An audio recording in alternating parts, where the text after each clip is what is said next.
এখান থেকে মুক্তি হওয়ার উপায় কি? কবিরাজ বলছে মুক্তির উপায় মানে কিন্তু যখনই তোরে মেনা ফেলামু। আলমগীর ভাই বলতেছে বাবা এখান থেকে মুক্তির উপায় কি?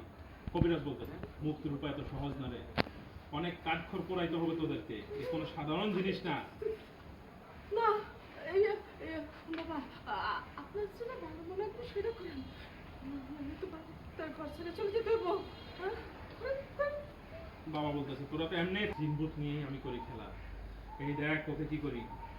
সামনে একটা মরিচ তুললো, এই বল তুই এ বইয়ের সামনে থেকে কোথেকে আসছিস? আমি আসি নাই, আমার ওরা জোর করে ধরে নিয়েছে।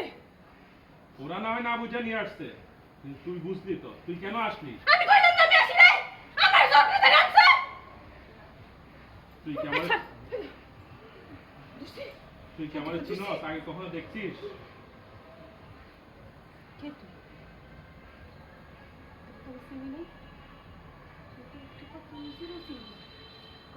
সবগুলো চুল আমি একটা একটা করে ছিনবো। তোর তো অনেক সাহস রে, আমি কি করতে পারি তুই আমার দেখে বুঝছিস না? আমার বাচ্চা পোলা মনে হয় তো।